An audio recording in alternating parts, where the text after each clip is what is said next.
ఓం ఆత్మీయులారా, శ్రీమద్ భగవద్గీత 2వ అధ్యాయము సాంఖ్యయోగము.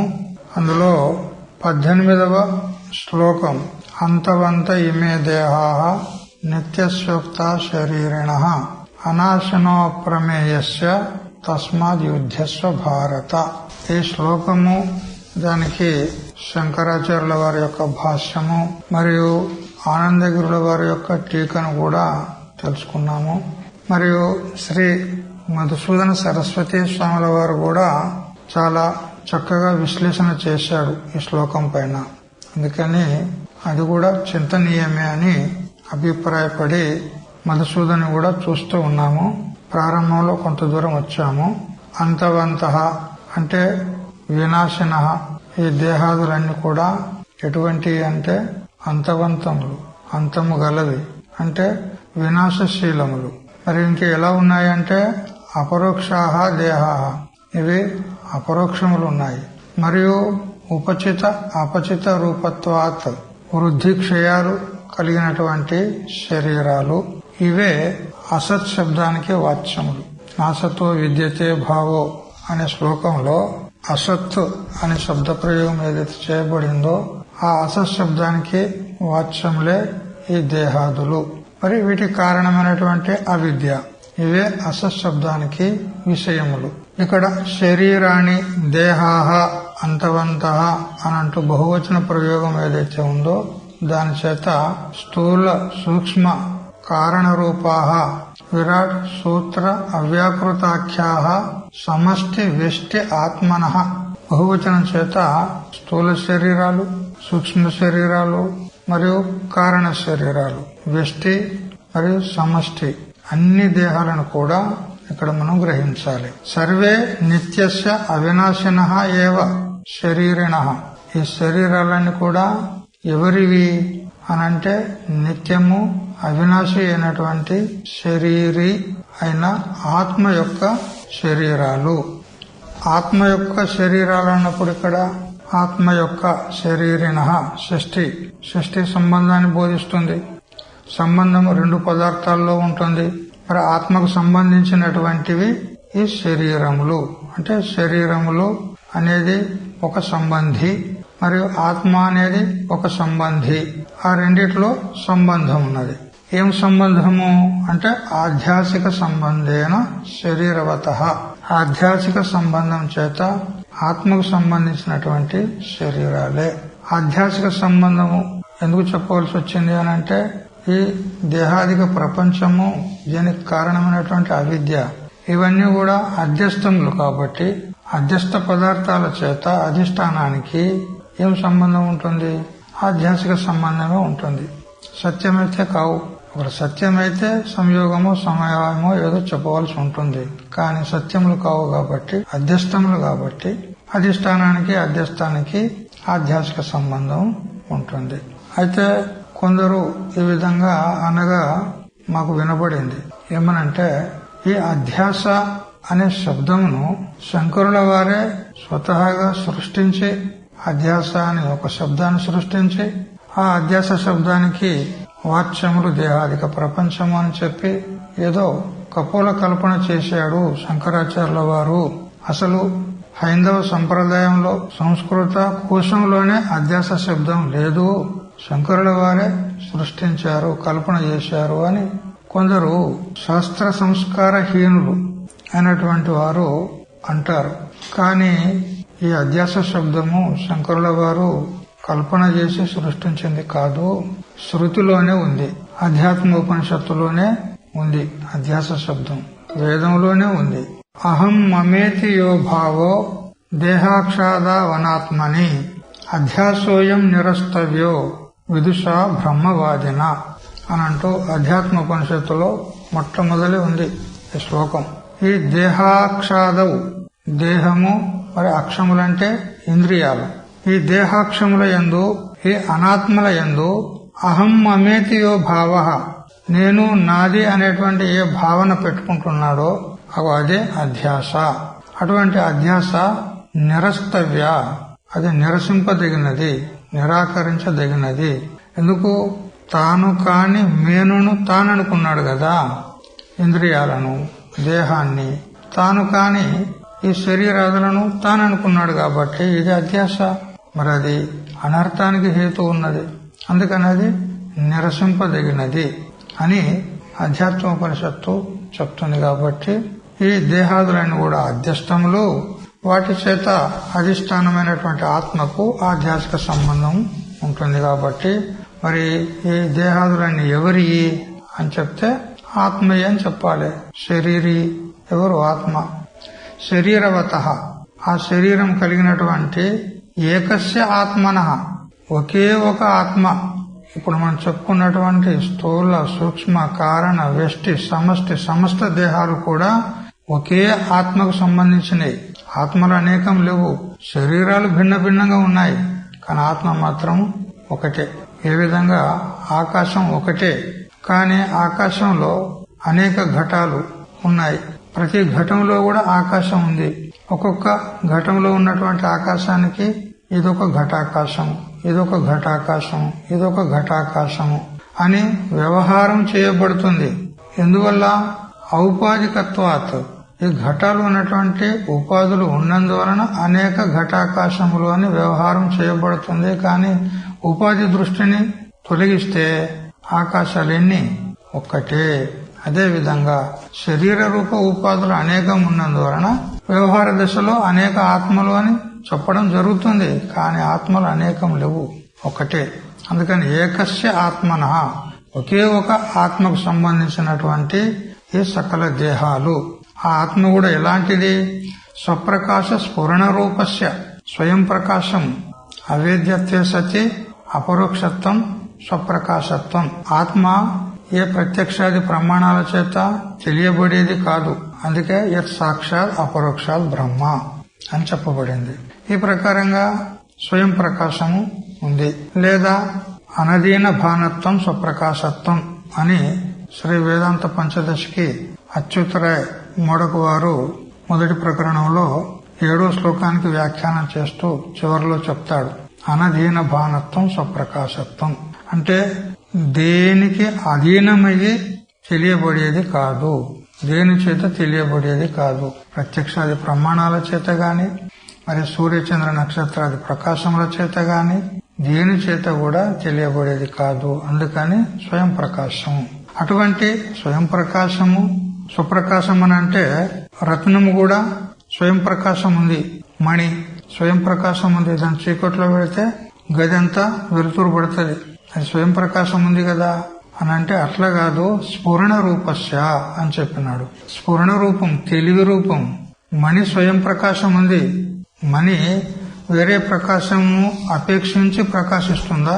స్వయంగానే ప్రకాశిస్తుంది, కానీ అది జడ ప్రకాశము. కానీ ఆత్మ స్వయం ప్రకాశం ఉంది, మరి స్ఫురణ రూపం కూడా ఉంది, అంటే తెలివి రూపం ఉన్నది. ఆత్మ యొక్క ప్రకాశము తెలివి ప్రకాశము. మణి ప్రకాశం వల్ల జడ ప్రకాశం కాదు. మణి స్వయం ప్రకాశం ఉంది, ప్రకాశిస్తుంది, దాని వెలుతురులో వస్తువులు తెలియబడుతున్నాయి. కానీ ఆ మణి ఎదుట ఉన్నటువంటి వస్తువులను ఇది ఘటము, ఇది పటము, ఇది ఫలానా అని తెలుసుకోగలదా? తెలుసుకోలేదు. ప్రకాశం అయితే ఇస్తుంది, కానీ తెలియలేదు దానిలో. అందుకని అది జడ ప్రకాశము. కానీ ఆత్మ స్వయం ప్రకాశం ఉండి మరి స్ఫురణ రూపం ఉన్నది. అందుకని జాగ్రత్తగా వాడాడు ఇక్కడ మధుసూదన సరస్వతి స్వాముల వారి శబ్దాలు. స్వయం ప్రకాశం అని చెప్పకుండా స్ఫురణ రూపం అని కూడా శబ్దాన్ని జోడించాడు. స్వయం ప్రకాశము మరి స్ఫురణ రూపమైనటువంటి సంబంధిన. ఆత్మ సంబంధి, దేహాదులు కూడా సంబంధి. రెండు సంబంధిల యొక్క సంబంధం చేత ఇక్కడ అధ్యాస అయింది. దేహాదులతో సంబంధం పెట్టుకున్నాడు అజ్ఞానం చేత. ఏం సంబంధము? ఆధ్యాసిక సంబంధం. ఇంకా ఈ దేహాదులు ఎట్లా ఉన్నాయి? దృశ్యత్వేన భోగ్యత్వేన చ ఉక్తాః. అవి దృశ్యములున్నాయి, మరి భోగ్యములున్నాయి. భోగాయతనం శరీరం అని ఈ శరీరాలన్నీ కూడా ఆత్మరూప దేహి యొక్క శరీరాలే అని ఉక్తాః చెప్పబడింది. ఎవరి చేత? శృతిభిః బ్రహ్మవాదిభిః చైతి. శృతుల చేత చెప్పబడుతుంది, మరి బ్రహ్మవాదులు తత్వదర్శులు కూడా చెప్తూ ఉన్నారు. తథాచ తైత్తరీయకే అన్నమయాది ఆనందమయాంతాన్ పంచకోశాన్ కల్పయిత్వా తదధిష్టానం అకల్పితం బ్రహ్మపుచ్చం ప్రతిష్ఠ ఇది దర్శితం. ఈ శరీరాలన్నీ ఏవైతే ఇప్పుడు మనం చెప్పుకున్నామో ఇవన్నీ కూడా ఆత్మ యొక్క శరీరాలు. ఆ శరీరాల్లోనే పంచకోశాలు కూడా అంతర్గతమై ఉన్నాయి. అన్నమయాది ఆనందమయాంతాహ, అన్నమయము, ప్రాణమయము, మనోమయము, విజ్ఞానమయము, మరి ఆనందమయం, ఇవన్నీ కూడా కల్పించబడి తద్ అధిష్టానం అకల్పితం. ఈ దేహాదులు కల్పితము, వాటి అంతర్గతమైనటువంటి పంచకోశాలు కల్పితము. కల్పితం అన్నప్పుడు దానికి అధిష్టానం ఉండాలి కదా. నిరధిష్టాన విభ్రాంతే క్వాప్య సిద్ధిత పంచదశీకార విద్యారాయణ స్వాములు చెప్తారు. అధిష్టానం లేకుండా అధ్యస్థ వస్తువు ఉండడానికి వీల్లేదు. అధిష్టానాన్ని విడిచి అధ్యస్థ వస్తువు కనపడడానికి వీల్లేదు. అందువల్ల కల్పితము అధ్యస్థము అన్నప్పుడు అధిష్టానం తప్పకుండా ఉండి తీరాలి. మరి అధిష్టానం ఎవరు? అకల్పితమైనటువంటి బ్రహ్మ. బ్రహ్మపుచ్చం ప్రతిష్ఠ అని చెప్పింది. వీటన్నిటికీ ఆధారము పుచ్చం అంటే తోక. అలా ఈ పంచకోశాలన్నిటికీ పక్షి రూపం చేత రూపకం చేసి చెప్పింది తైత్తరీయ ఉపనిషత్తు. స్వతः సిద్ధం ఉన్నది. ఎవరు? ఆత్మ అభిన్న బ్రహ్మం. ఈ పంచకోశాలకు ఆధారము బ్రహ్మ అభిన్న ఆత్మ అని ఈ విధంగా తైత్తరీయ ఉపనిషత్తు చెప్పింది. తత్ర పంచీకృత పంచమహాభూత తత్కార్యాత్మకో విరాట్ మూర్తి రాశి అన్నమయ కోశ స్థూల సమష్టి. ఇక స్థూల శరీరము ఎలా ఉత్పన్నమైంది అంటే మొట్టమొదలు ఆత్మ నుంచి ఆకాశాది పంచభూతాలు ఉత్పన్నమైనవి. తస్మాద్ వాయు తస్మాదాత్మన ఆకాశ సంభూత ఆకాశాద్ వాయు వాయురగ్ని అగ్నేరాప అద్భ్య పృథ్వీ అని ఈ విధంగా పంచభూతాలు ఆత్మ నుండి ప్రప్రథమమున మాయా యోగం చేత, కేవలం శుద్ధాత్మ నుండి కాదు, మాయను తీసుకున్న తర్వాతనే సృష్టి ఏర్పడింది. కాబట్టి మాయా విశిష్ట చైతన్యం నుంచి, మాయా విశిష్ట ఆత్మ నుంచి ఆకాశం పుట్టింది.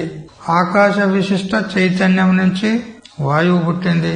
వాయు విశిష్ట చైతన్యం నుంచి అగ్ని పుట్టింది. అగ్ని విశిష్ట చైతన్యం నుంచి జలం పుట్టింది. మరి జల విశిష్ట చైతన్యం నుంచి పృథివీ పుట్టింది. కేవల ఆత్మ నుంచి కాదు, మరి తర్వాత ఉత్తరోత్తర భూతాలు ఏవైతే ఉత్పన్నమైనాయో అవి కేవల ఆకాశం నుంచి, కేవల వాయువు నుంచి అని చెప్పొద్దు. అవి జడములున్నాయి, వాటి నుండి ఎలా పుడతాయి. అందుకని చైతన్య విశిష్ట ఆకాశాదుల నుంచి ఉత్తరోత్తర భూతాలు పుట్టినాయని తెలుసుకోవాలి. అయితే ఈ విధంగా మొట్టమొదలు ఏవైతే పంచభూతాల యొక్క ఉత్పత్తి జరిగిందో అవి సూక్ష్మ భూతాలు. వాటికే తన్మాత్రలని కూడా అంటారు. వాటిని ఈశ్వర సంకల్పం చేత పరస్పరం మిలాపనం చేశాడు, మిశ్రణం చేశాడు. అదే పంచీకరణ పద్ధతి అంటారు దానికి. ఆ పంచీకరణ పద్ధతిని విధానాన్ని కూడా శ్రీ విద్యారణ్య స్వాముల వారు వేదాంత పంచదశి 1వ ప్రకరణము 27వ శ్లోకంలో చెప్పినాడు. ద్విధా విధాయ చైకైకం చతుర్ధా ప్రథమం పునః స్వే స్వేతరా ద్వితీయాంశై యోజనాత్ పంచతే.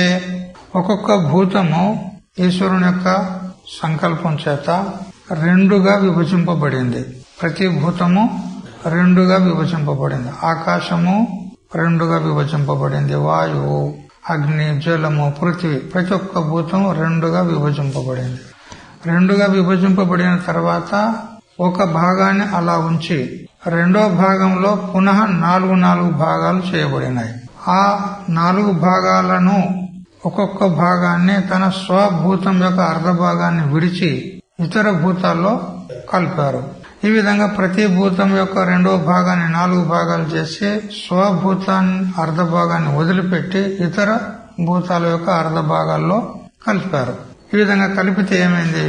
ఒక్కొక్క భూతము 5 భాగాలుగా అయింది. ఒక భాగము ముఖ్య భాగం అర్ధ భాగం ఉంటుంది ప్రతి భూతానికి. ఇక మిగతా 1/8 ఇతర 4 భూతాల నుంచి వచ్చి చేరినవి ఉంటాయి. ఈ విధంగా పరస్పరము 5 భూతాలు 5 తత్వాలుగా ఏర్పడినాయి. మొత్తం 25 తత్వాలు. ఆ 25 తత్వాల యొక్క సమూహమే స్థూల శరీరం.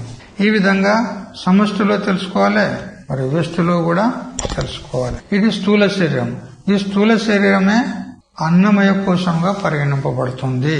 ఎందుకంటే పితృభుక్తాన్న జాత వీర్య జాతో అన్నేనైవ వర్ధతే దేహ సో అన్నమయోనాత్మ ప్రాక్చోర్ధ్వం తదభావతః అనే విద్యారణ్య గురుదేవులు పంచకోశ వివేక ప్రకరణంలో 3వ శ్లోకంలో చెప్తాడు.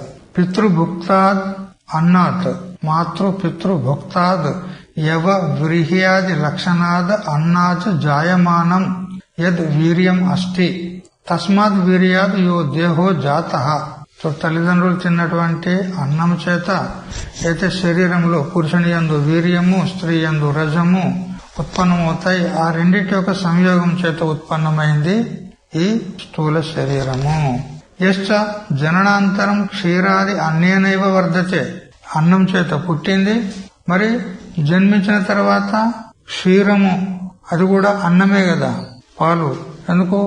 తల్లి అన్నం తింటేనే క్షీరం వస్తుంది కాబట్టి ఆ క్షీరం మొదలుకొని ఇక మళ్లీ ఆ శరీరం యొక్క ప్రారంధం ఉన్నంత వరకు అన్నంతోనే బ్రతుకుతుంది. అన్నేనైవ వర్ధతే. స దేహ అన్నమయ. ఆ శరీరమే అన్నమయము. అంటే అన్నస్య వికార, అన్నం యొక్క వికారం, అన్నం యొక్క పరిణామమే కదా స్థూల శరీరం. సహ ఆత్మ న భవతి, అది ఆత్మ కాదు అని చక్కగా పంచకోశ వివేకంలో విద్యారణ్య గురుదేవులు చెప్పారు. కాబట్టి ఈ వ్యష్టి సమష్టి స్థూల శరీరము అన్నమయ కోశము అని చెప్పబడింది. ఇక తత్కారణీభూతో అపంచీకృత పంచమహాభూత తత్కార్యాత్మకో హిరణ్య గర్భ సూత్రం అమూర్త రాశి సూక్ష్మ సమష్టి. ఇక ఈ స్థూల శరీరానికి కారణీభూతమైనటువంటి అపంచీకృత పంచమహాభూతాలు ఏవైతే ఉన్నాయో వాటి యొక్క కార్యమైనటువంటిది సమష్టి సూక్ష్మ శరీరాన్ని అభిమానించేవాడు హిరణ్య గర్భుడు, సూత్రాత్మ అంటారు. ఈ సూక్ష్మ శరీరంలో కూడా 17 తత్వాలు ఉంటాయి. బుద్ధి కర్మేంద్రియ ప్రాణ పంచకైర్మన సాధియ శరీరం 17 సూక్ష్మం తల్లింగముచ్యతే అంటూ వేదాంత పంచదశలో విద్యారణ్య గురుదేవులు మొదటి ప్రకరణంలోనే చెప్తాడు. బుద్ధీంద్రియాలు అంటే పంచ జ్ఞానేంద్రియాలు, మరియు కర్మేంద్రియాలు 5, మరి పంచ ప్రాణాలు 5, మరి మనస్సు బుద్ధి, మొత్తము 17 తత్వాలు. ఈ 17 తత్వాల యొక్క సమూహమే సూక్ష్మ శరీరం. ఇది వ్యష్టిలో సమష్టిలో తెలుసుకోవాలి. ఈ సూక్ష్మ శరీరాన్ని అభిమానించిన వాడు హిరణ్య గర్భుడు లేదా సూత్రాత్మ అని చెప్పబడింది. దీనికి ప్రమాణం ఇచ్చి ఈ శరీరాల్లో పంచకోశాలు ఉన్నాయి అని చూపెడుతున్నాడు శ్రీ మధుసూదన సరస్వతి స్వాముల వారు. త్రయం వా ఇదం నామ రూపం కర్మ ఇది బృహదారణ్యకోక్త త్రయాత్మక సర్వకర్మాత్మకత్వేన క్రియాశక్తి మాత్రం ఆదాయ ప్రాణమయ కోశ ఉక్త.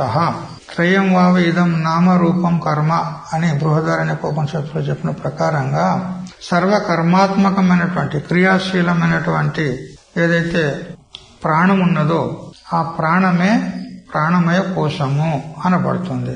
మరియు నామాత్మకత్వేన జ్ఞానశక్తి మాత్రం ఆదాయ మనోమయ కోశ. ఇక ఉపనిషత్తులో నామము అనే శబ్దం చేత ఇక్కడ మనం మనోమయ కోశమును గ్రహించాలి. మరి రూపాత్మకత్వేన తదు ఉభయాశ్రయతయా కర్తృత్వం ఆదాయ విజ్ఞానమయ కోశ ఉక్త. ఇక రూప శబ్దం చేత కర్తృత్వ అభిమానాన్ని కలిగినటువంటి విజ్ఞానమయ కోశమును తెలుసుకోవాలి. విజ్ఞానం యజ్ఞం తనుతే అని తైత్తరీయోపనిషత్తు చెప్తుంది. ఇక్కడ కర్తృత్వాన్ని బుద్ధిలో చూపెట్టింది, అదే విజ్ఞానమయ కోశము. అంటే ఇక్కడ సూక్ష్మ శరీరంలో ప్రాణమయ కోశము, మనోమయ కోశము, విజ్ఞానమయ కోశము, ఈ 3 కోశాలు సూక్ష్మ శరీరంలో వచ్చినాయి. స్థూల శరీరము అన్నమయ కోశము. తత ప్రాణమయ మనోమయ విజ్ఞానమయాత్మైక ఏవ హిరణ్య గర్భాఖ్యో లింగ శరీర కోశ. ప్రాణమయం, మనోమయం, విజ్ఞానమయము, ఈ 3 కోశాల యొక్క అభిమాని హిరణ్య గర్భుడు, సూక్ష్మ శరీర అభిమాని. ఇక దానికి కూడా తత్కారణీభూతస్తు మాయా ఉపహిత చైతన్యాత్మ. ఇక ఈ 2 శరీరాలకు కారణం ఎవరు? మాయ, అవిద్య. ఆ అవిద్య ఉపహిత చైతన్య రూపమైనటువంటి సర్వ సంస్కార శేషో అవ్యాకృతాఖ్య ఆనందమయ కోశ. ఈ ఈ స్థూల సూక్ష్మ శరీరాలకు కారణీభూతమైనటువంటి మరియు జీవుని యొక్క సకల సంస్కారాలన్నీ కూడా ఆ అవిద్యలోనే ఉంటాయి కాబట్టి ఆ అవిద్యను ఇక్కడ ఆనందమయ కోశముగా చెప్పి దాన్ని అభిమానించేటువంటి వాడు అవ్యాకృతుడు లేదా ఈశ్వరుడు అని చెప్పడం జరిగింది. ఈ ప్రకారంగా పంచకోశాలు 3 శరీరాల్లోనే అంతర్భూతమై ఉన్నాయి. తేచ సర్వే, ఇవన్నీ కూడా స్థూల సూక్ష్మ కారణ శరీరాలు, వ్యష్టి సమష్టి మరియు వాటి అంతర్గతమైనటువంటి పంచకోశాలు, తేచ సర్వే ఇవన్నీ కూడా ఏకస్య ఏవ ఆత్మనః శరీరాన్ని ఇత్యుక్తం. వీటన్నిటికీ అధిష్టానీభూతమైనటువంటి ఒకే ఒక ఆత్మ యొక్క శరీరాలు ఇవన్నీ కూడా. తస్య ఏష ఏవ శారీర ఆత్మాయ పూర్వస్య ఇది. పూర్వం ఏదైతే అన్నమయ కోశం మొదలైనటువంటి మనం చెప్పుకుంటూ వచ్చామో ఇవన్నీ కూడా తస్య ఏవ శారీర ఆత్మ, ఆ శారీరి అయినటువంటి ఆత్మ యొక్క శరీరాలే ఇవన్నీ అని తైత్తరీయ ఉపనిషత్తు చెప్తుంది. ఇది తస్య ప్రాణమయస్య ఏష ఏవ శారీరే భవః శారీర ఆత్మ యః సత్యజ్ఞానాది లక్షణో గుహా నిహితత్వేన ఉక్తః పూర్వస్య అన్నమయస్య. ఈ శరీరాలు కలిగినటువంటి శారీరి అయినటువంటి ఆ ఆత్మ యొక్క ఈ శరీరాలే. ఆత్మ కూడా ఎటువంటిది అని అంటే సత్యజ్ఞానాది లక్షణం. సత్యం, జ్ఞానం, అనంతం బ్రహ్మ అక్కడే తైత్తరీయ ఉపనిషత్తులోనే చెప్పింది ఉన్నది. ఆ బ్రహ్మ అంటే బ్రహ్మ అభిన్న ఆత్మ, దాని యొక్క శరీరాలే ఇవన్నీ కూడా. ఆ బ్రహ్మము ఎక్కడుంది అంటే గుహ నిహితత్వేన ఉక్తః, ఈ గుహలో నిహితమై ఉంది అన్నాడు. గుహ అంటే ఏమిటి? ఈ పంచకోశాలే. ఈ పంచకోశాలని గుహలో వీటన్నిటికీ ఆధారమై బ్రహ్మపుచ్చం ప్రతిష్ట అని చెప్పినట్టుగా వీటన్నిటికీ ఆధారమై ఉన్నది ఆ బ్రహ్మ అభిన్న ఆత్మ అని చెప్పినది. ఏవం ప్రాణమయ, మనోమయ, విజ్ఞానమయ, ఆనందమయేషు, అన్నమయం కూడా తీసుకోవాలి. వీటన్నిటిని తైత్తరీయ ఉపనిషత్తులో చక్కగా పక్ష రూపం చేత రూపకం చేసి చెప్పింది. ఇవన్నీ కూడా 3 శరీరాల్లోనే అంతర్గతమై ఉన్నాయి. ఆ 3 శరీరాలు ఆత్మ యొక్క శరీరాలే. అందుకని శరీరి అన్నాడు శ్లోకంలో భగవంతుడు. అథవా ఇమే సర్వే దేహాః, అథవా అంటే పక్షాంతరంగా వేరే రీతిగా చెప్తున్నాడు. ఇమే సర్వే దేహాః, ఈ సకల దేహాలన్నీ కూడా బహువచన ప్రయోగం చేశాడు కదా. ఈ సకల దేహాలన్నీ కూడా త్రైలోక్యవర్తి సర్వ ప్రాణి సంబంధిన ఏకస్య ఏవ ఆత్మనః ఉక్తాః ఇది యోజన. ప్రపంచంలో బ్రహ్మాండంలో ఎన్ని శరీరాలు ఉన్నాయో అన్ని శరీరాల్లో ఒకే ఒక ఆత్మ ఉంది అని ఈ విధంగా చెప్పినట్లయింది. తథాచ శృతి, మరి ఒకే ఒక ఆత్మ ఉన్నది అని చెప్పడంలో ప్రమాణమే ఉన్నది. ఎందుకంటే నహి ప్రతిజ్ఞ మాత్రేణ అర్థసిద్ధి కింటు లక్షణ ప్రమాణాభ్యాం. చూడు, ఏదన్నా ఒక విషయము ఇట్లా ఉన్నది అని అంటే సరిపోదు, దానికి లక్షణం ఏంది చెప్పాలి, దానికి ప్రమాణం చూపెట్టాలి. ప్రమాణం చూపెడితే అది ఎవరైనా దాన్ని విశ్వసిస్తారు. ప్రమాణం లేకపోతే నీ కపోల కల్పన, నువ్వు ఏదో కల్పించి చెప్తున్నావు అని అవిశ్వాసానికి అది విషయం అవుతుంది. అందుకని లక్షణం చెప్పాలి, ప్రమాణం కూడా చెప్పాలి. మరి ఇప్పుడు ఈ సకల దేహాల్లో ఒకే ఒక ఆత్మ ఉంది అని మీరు చెప్తూ ఉన్నారు, ప్రమాణం ఏమిటి అని ఒక అడిగితే దానికి ప్రమాణం ఇస్తున్నాం. చూడు, శ్వేతాశ్వత ఉపనిషత్తు 6వ అధ్యాయము 11వ శ్లోకం. ఏకో దేవః సర్వభూతేషు గూఢః సర్వవ్యాపీ సర్వభూతాంతరాత్మా కర్మాధ్యక్షః సర్వభూతాధివాసః సాక్షి చేతా కేవలో నిర్గుణశ్చ. ఉపనిషత్తు స్పష్టంగా చెప్పింది, ఏకో దేవః, బస్ ఒకే ఒక దేవుడున్నాడు. అనేక మంది దేవతలు లేరు, అనేక మంది ఆత్మలు లేవు. ఆ ఒకే ఆత్మ సర్వభూతేషు గూఢః, సకల భూతాల్లో వ్యాపించి, సర్వవ్యాపి, కేవలం చేతన ప్రాణుల్లోనే కాదు జడమైనటువంటి వస్తువుల్లో కూడా సర్వత్రా వ్యాపించి ఉన్నది. మరి ఎట్లా ఉన్నది? గూఢః, గుప్తంగా ఉంది. ఇప్పుడు చెప్పుకున్నాం కదా, పంచకోశాలే గుహ, వాటిలో గుహలో ఉన్నది గుప్తంగా. అందుకే కదా జీవులకు నేను ఆత్మను, నేను పరమాత్మనని తెలుస్తలేదు. ఎందుకు? ఉన్నది అందరి యొక్క స్వరూపమయ్యే ఉంది, కానీ నిక్షిప్తమై గూఢంగా ఉంది. ఎందుకన్నాం గూఢమని? పంచకోశాల చేత ఆవరించబడింది. కోశం అంటే దేనికంటారు? ఆవరణమునకే కోశం అంటారు. ఏ విధంగా పట్టు పురుగు దాని గూడే కోశం, అదేం చేసింది, దాన్ని కప్పేసింది. అట్లా ఆత్మను కప్పేసినాయి కాబట్టి ఈ పంచకోశాలు వాటికి కోశం అన్నాం. ఆ కోశాల్లో నిహితమై గూఢంగా ఉంది, మరి సర్వత్రా వ్యాపించి ఉంది. ఇది ఎవరో కాదు, సకల భూతాల యొక్క అంతరాత్మనే ఉంది. అంటే ఆత్మ అంటే స్వరూపం, సకల భూతాల యొక్క స్వరూపమయ్యే ఉంది. అంతరాత్మ అని ఎందుకన్నాము అంటే ఇప్పుడు చెప్పుకున్నాం కదా, పంచకోశాలు వీటన్నిటికంటే అంతః అంటే లోన ఉన్నది కాబట్టి అంతరాత్మ అన్నాం. మరియు కర్మాధ్యక్ష, సకల కర్మలకు అధ్యక్షుడు, చూసేవాడు ఉన్నాడు. ఎవరు ఏది చేసినా గాని చూస్తూ ఉన్నాడు. ఏ ప్రాణి ఏం చేస్తుంది, మనస్సులో కూడా ఏం సంకల్పం చేస్తుంది అది కూడా తెలుసుకుంటూ ఉన్నాడు. ఎందుకంటే అందరి హృదయాల్లోనే ఉండి అందరి హృదయాలకు అంతఃకరణానికి సాక్షి రూపంలో అక్కడే ఉన్నాడు కదా, మరి అన్ని తెలుస్తూ ఉంటాయి అతనికి. అందుకని కర్మాధ్యక్ష. మరి సర్వభూతాదివాస, సకల భూతాలకు అధివాస అంటే అధిష్టానం ఉన్నాడు. దాన్ని ఆశ్రయించుకునే సకల భూతాలన్నీ ఉన్నాయి.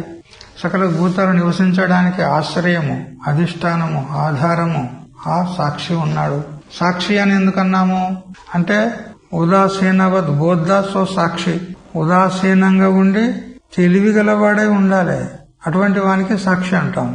ఇద్దరు వ్యక్తులు జగడమాడుతున్నారనుకో, మరి వాళ్ళిద్దరికి సాక్షి అనేటోడు ఉండాలి కదా.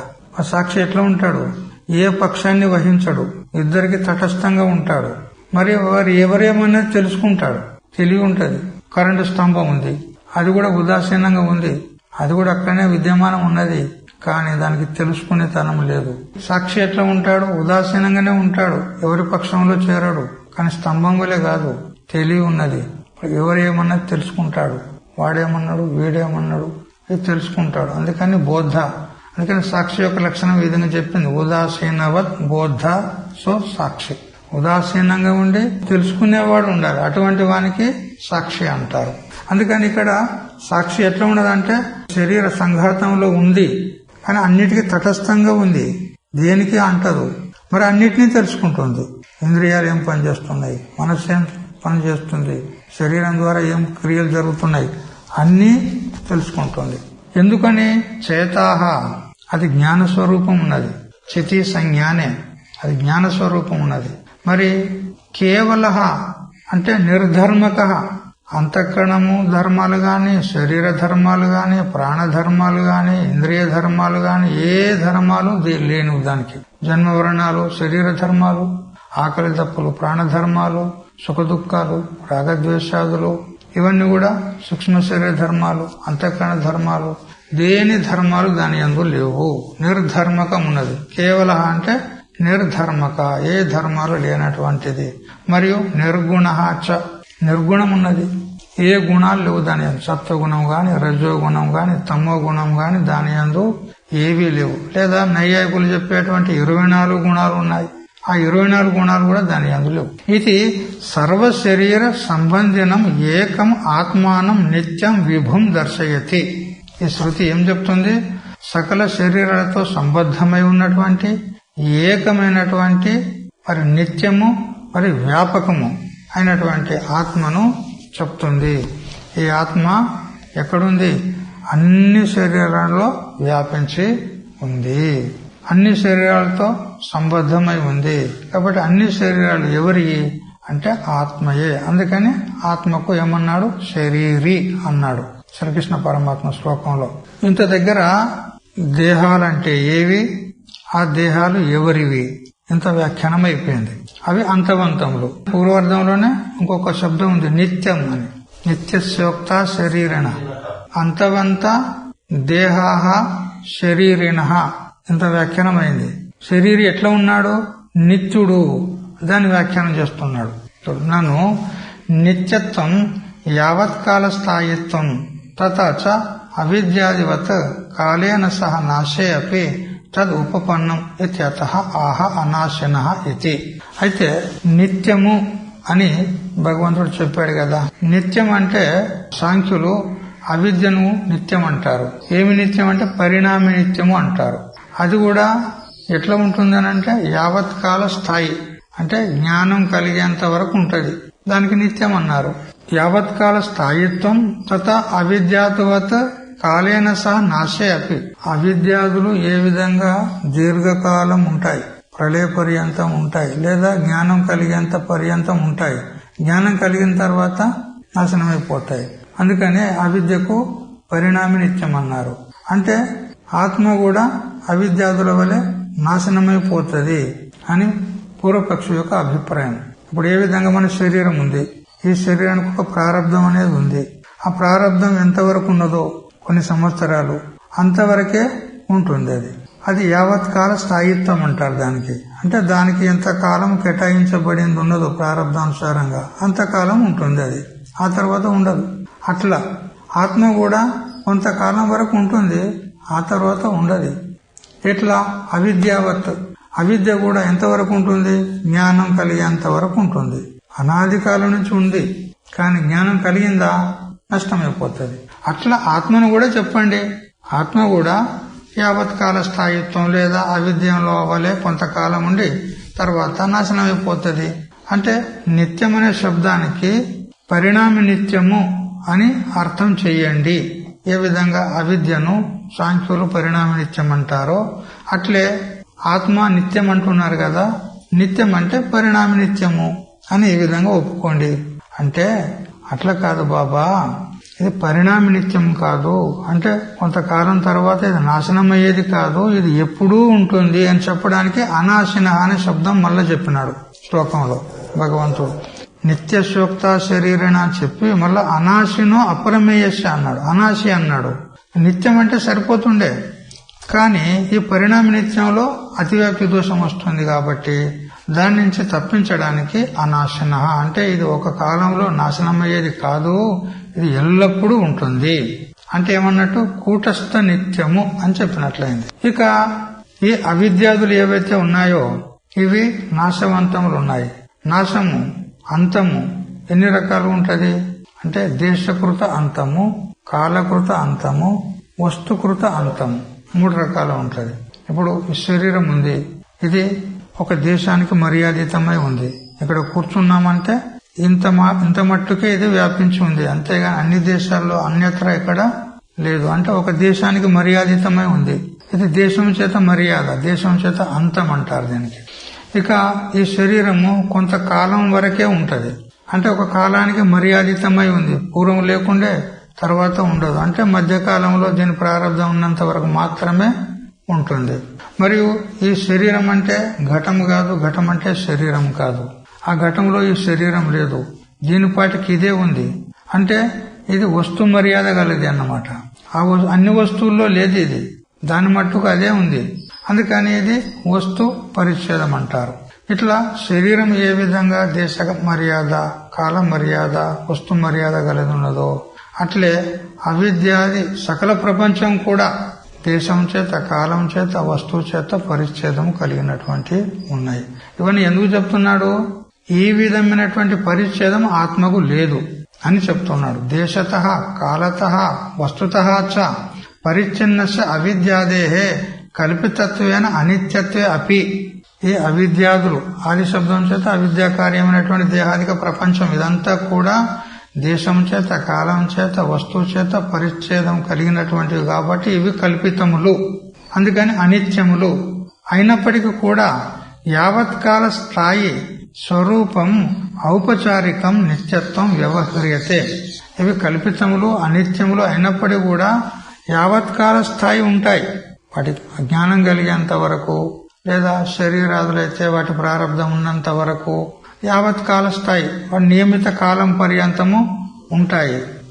అయితే ఆ యావత్కాల స్థాయిత్వానికి ఔపచారికంగా నిత్యము అని అన్నారు సాంఖ్యులు మొదలైనటువంటి వాళ్ళు. అయితే ఉపాధులు ఉన్నంత వరకే, అంతేగాని జ్ఞానం కలిగితే అన్ని నష్టమైపోతాయి.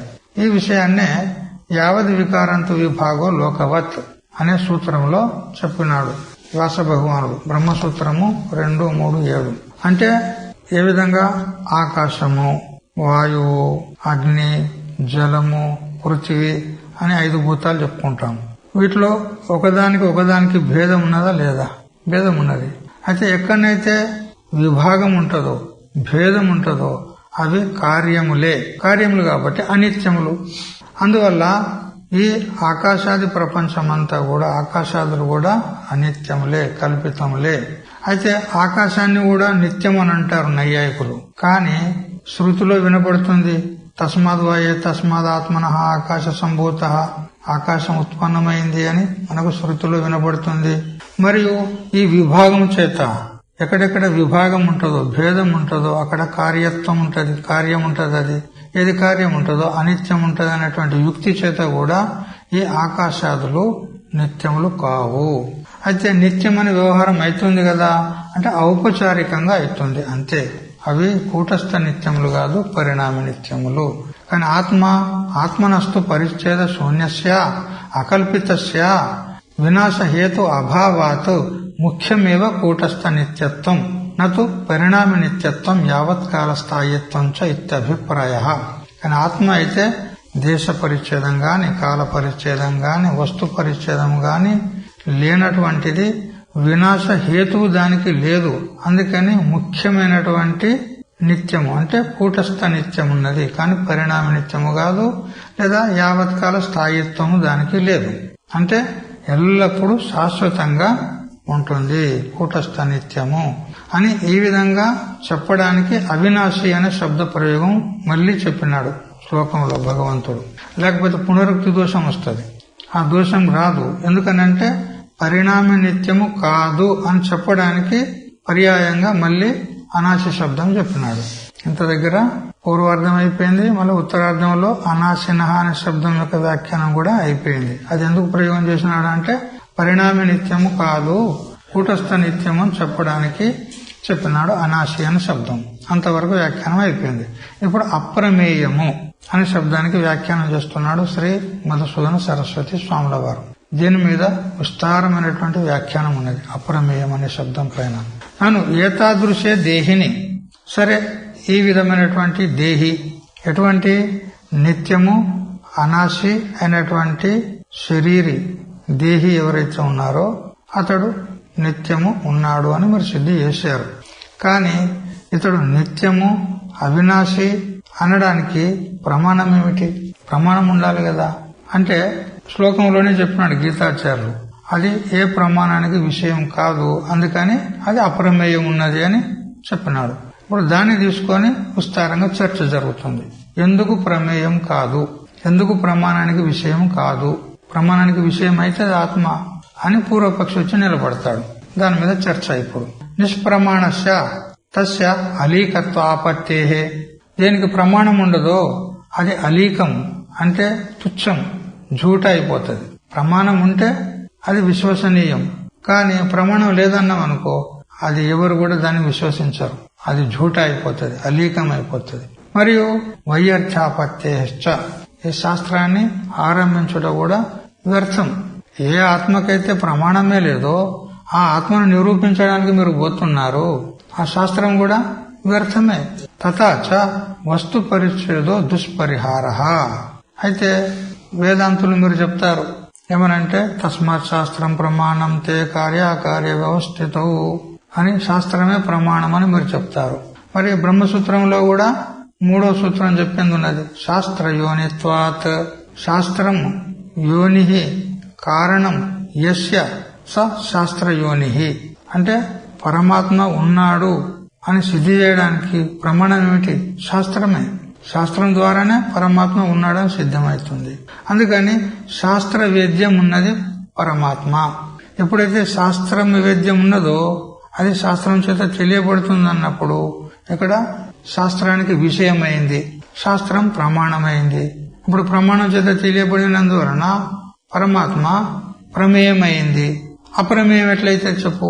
ప్రమేయమని సిద్ధి అవుతుంది ఇక్కడ శాస్త్ర యోనిత్వాత్ అనేటువంటి సూత్రం చేత.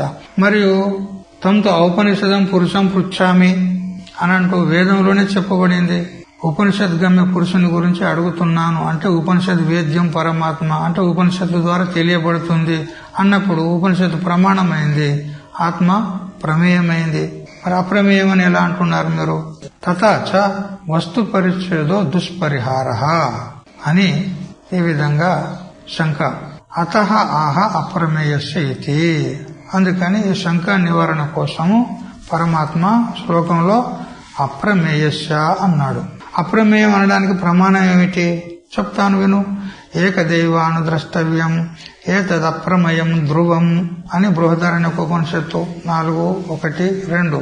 శాస్త్రమే బ్రహ్మమునకు యోని, యోని అంటే ప్రమాణము అని శాస్త్ర యోనిత్వాత అనే సూత్రం చెప్తుంది. దానికంటే భిన్నమైనటువంటి వేరే ప్రమాణం లేదు.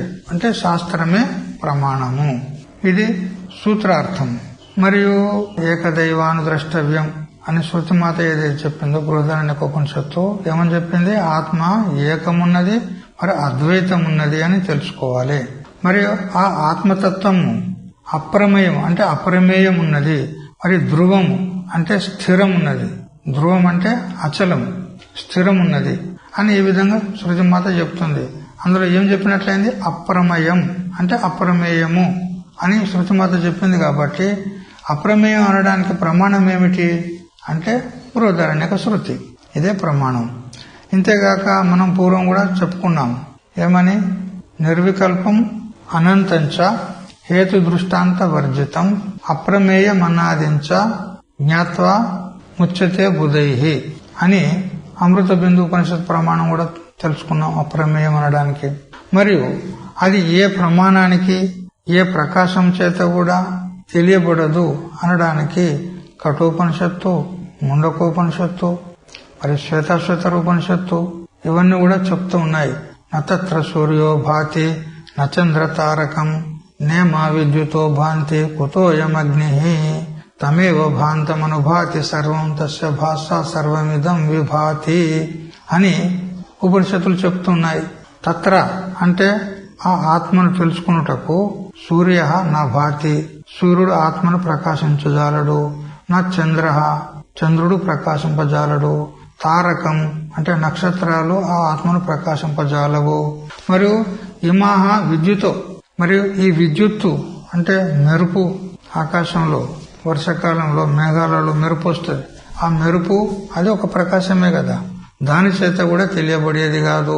ఇక ఎప్పుడైతే సూర్యుడు, చంద్రుడు, నక్షత్రాలు, విద్యుత్తు ఇవన్నీ కూడా ప్రకాశింపజాలవో అప్పుడు ఇక ఈ పొయ్యిలున్న అగ్ని ప్రకాశిస్తుందా? ప్రకాశించదు.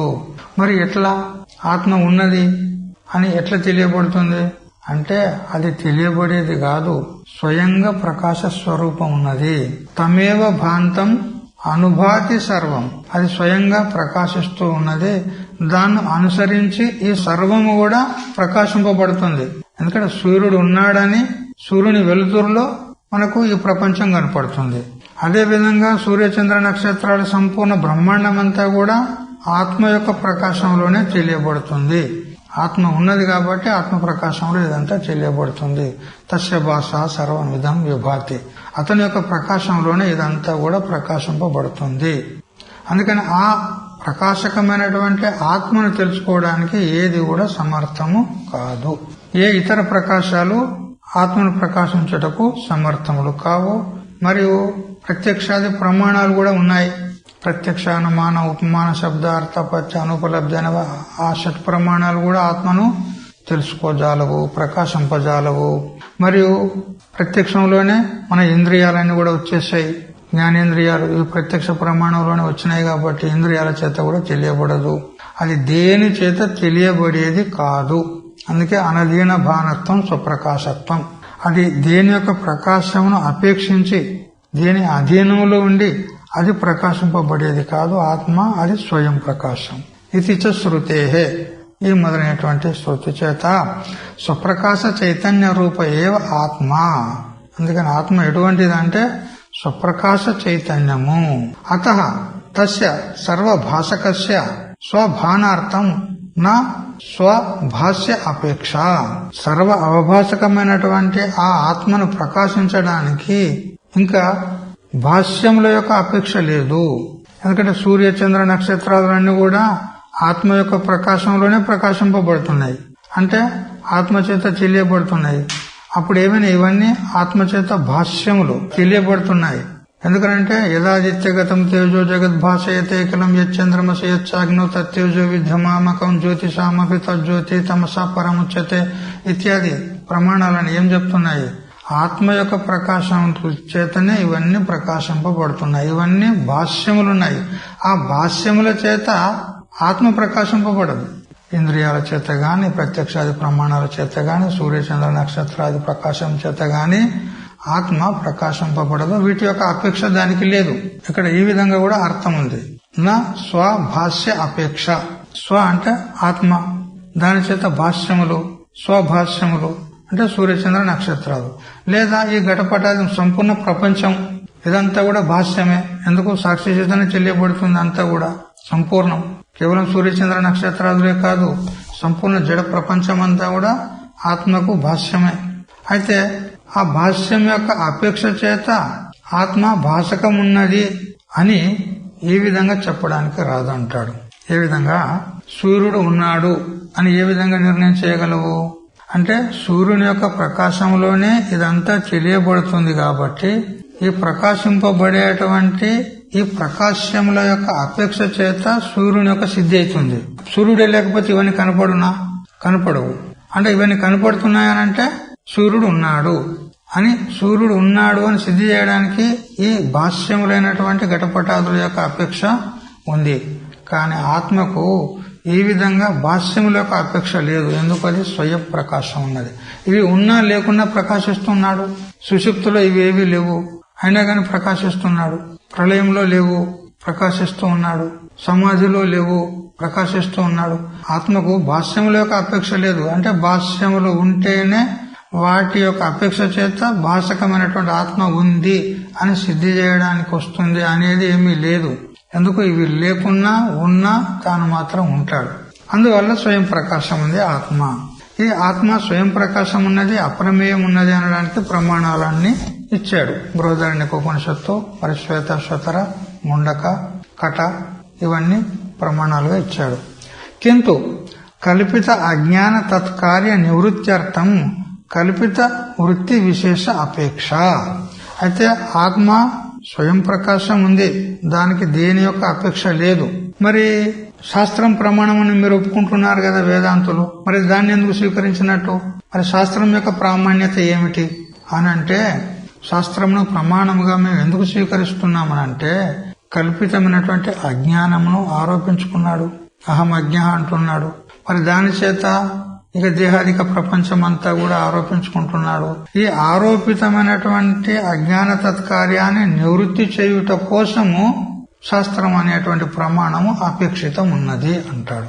అది ఏ విధంగా అంటే, కల్పితమైనటువంటి ఈ అజ్ఞాన తత్కార్యాన్ని నివృత్తి చేయాలంటే దానికి నివర్తకమైనటువంటి కల్పిత అంతఃకరణ వృత్తి విశేషం యొక్క అపేక్ష ఉంది.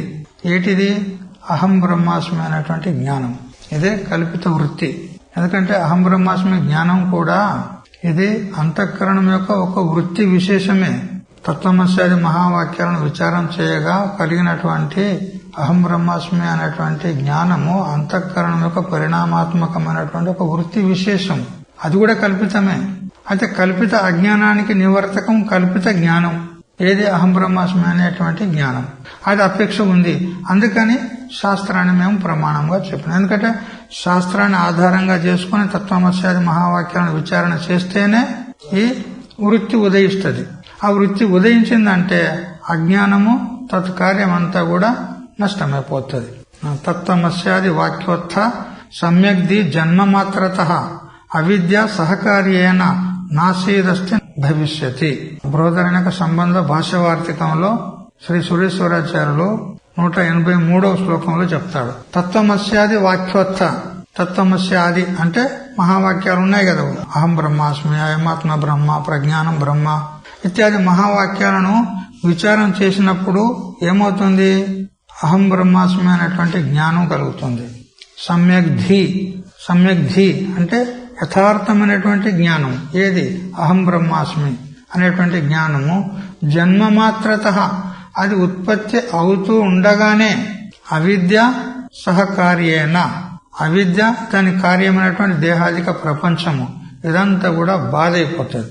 బాధ అవుతుంది అంటే దాని అర్థమైంది మిథ్యత్వ నిశ్చయం అవుతుంది. అంటే స్వరూపం చేత నాశనం కాదు, మిథ్యత్వ నిశ్చయం ఏది అంటే నా ఆసీద్ అస్థి భవిష్యతి. అది పూర్వం లేకుండే, ఇప్పుడు లేదు, మరి భవిష్యత్తులో ఉండబోదు. అంటే ఎప్పుడూ లేదు అంటే త్రైకాలిక అభావ నిశ్చయానికి బాధ అంటారు. బాధ అంటేనే మిథ్యత్వ నిశ్చయం. ఎప్పుడైతే తత్వమస్యాది మహావాక్యాలను విచారం చేయగా సమ్యక్ జ్ఞానం ఏదైతే అహం బ్రహ్మాస్మి జ్ఞానము ఉత్పన్నమవుతుందో వెంటనే అవిద్య తత్కార్యం అంతా కూడా నాశనమైపోతుంది, అంటే బాధ అయిపోతుంది. అందువల్ల ఈ దేహాదిక ప్రపంచం ఏదైతే ఆరోపితం ఉన్నదో అజ్ఞాన సహితంగా దీన్ని నివృత్తి చేయడానికి అహం బ్రహ్మాస్మి జ్ఞానం కావాలి. అది కూడా కల్పిత జ్ఞానం.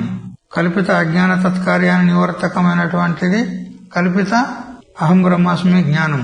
దాని చేత కల్పిత అజ్ఞాన తత్కార్యం నివృత్తి అవుతుంది. ఎందుకు? కల్పితస్య ఏవ కల్పిత విరోధిత్వాలు. కల్పితమే కల్పితానికి విరోధం ఉన్నది. అహం బ్రహ్మాస్మి జ్ఞానం కల్పితమే. మరి దేహాదిక ప్రపంచము దాని కారణమైనటువంటి అజ్ఞానం కూడా కల్పితమే. ఆ కల్పితానికి కల్పితమైన అజ్ఞానం విరోధం ఉన్నది. ఎట్లయితదయ్యా? సామాన్యంగా చెప్తారు, జైసాక తైసా అంటారు. అంటే ఎటువంటి వానికి అటువంటి తీరుగా సమాధానం చెప్పాలి. దీనికి ఒక న్యాయం ఉన్నది. యక్షాణు రూపోహి బలి ఇది న్యాయాత్. యక్షాణు రూపోహి, యక్షు అంటే ఇక్కడ దేవత. దేవత ఎటువంటిదో అటువంటి బలి. బలి అంటే అన్నం, నైవేద్యం. సాత్విక దేవత అంటే సాత్వికమైనటువంటి నైవేద్యం, చక్కెర మొదల పొంగలి మొదలైనటువంటి తీపి పదార్థాలు పెడతారు, సాత్వికమైనటువంటి నైవేద్యం పెడతారు. రాజసిక దేవత అంటే రాజసిక ఆహారాన్ని నైవేద్యంగా పెడతారు. తామసిక దేవత అయితే తామసిక ఆహారాన్ని నైవేద్యంగా పెడతారు. యక్షాణు రూపోయి బలి. దేవత ఎట్లుంటే నైవేద్యం అట్లా పెడతారు. అదే విధంగా కల్పితమైంది ఉన్నది కాబట్టి కల్పితమైన జ్ఞానం చేత నివృత్తి అవుతుంది. దీనికి ఇంకొక న్యాయం కూడా ఉన్నది, సుందోపసుంద న్యాయం అని కూడా ఉన్నది. సుందుడు ఉపసుందుడు అనే రాక్షసులు ఉన్నారు. వాళ్ళు బ్రహ్మదేవునితో వరం కోరుకున్నారు, మేము ఎవరి చేత కూడా చావకూడదు, మా ఇద్దరు లోపలనే ఒకరికొకరకు చనిపోవాలి. అంటే వాళ్ళకు ఎటువంటి విశ్వాసం ఉన్నదంటే మేము అత్యంతమైనటువంటి సన్నిహిత కలిసి ఉంటాము, మాలో ఎప్పుడు కూడా వైరం రాదు. అందువల్ల ఒకవేళ మరణం అని వస్తే మా ఇద్దరిలో పరస్పరం రావాలి గాని ఇతరుల చేత ఎవరి చేత కూడా మేము చావకూడదు అని వరం పొందినారు. చివరికి వాళ్ళు అహంకారం చేత అరాచకం చేస్తూ ఉంటే అప్పుడు బ్రహ్మదేవుడు తిలోత్తమ అనేటువంటి ఒక అప్సరసను పంపిస్తే ఆ అప్సరస యొక్క మోహంలో పడి వారిద్దరు పరస్పరం యుద్ధం చేసుకుని ఒకరికొకరు పొడుచుకొని చచ్చారు కదా. వాని చేత వీడు, వీని చేత వాడు. అట్లా అజ్ఞాన తత్కార్యం కూడా కల్పితమే, అహం బ్రహ్మాస్మి అనే జ్ఞానం కూడా కల్పితమే. కల్పితానికి విరోధం ఉన్నది. అందుకని ఆ అజ్ఞాన తత్కార్య నివృత్తి కోసమయ్యి శాస్త్ర రూప ప్రమాణాన్ని మేము స్వీకరించాము. అంతేగాని ఆత్మను తెలియజేయుట కోసం శాస్త్రము సమర్థము కాదు అని ఇంతవరకు చెప్పుకున్నాము. ఇంకా చాలా విస్తారంగా దీనికి వ్యాఖ్యానం ఉంది, అది క్రమంగా రేపటి నుంచి తెలుసుకుందాం. హరి ఓం తచ్చత్. ఓం సహనావతు సహనౌ భునక్తు సహ వీర్యం కరవావహై తేజస్వినావధీతమస్తు మా విద్విషావహై. ఓం శాంతి శాంతి శాంతి.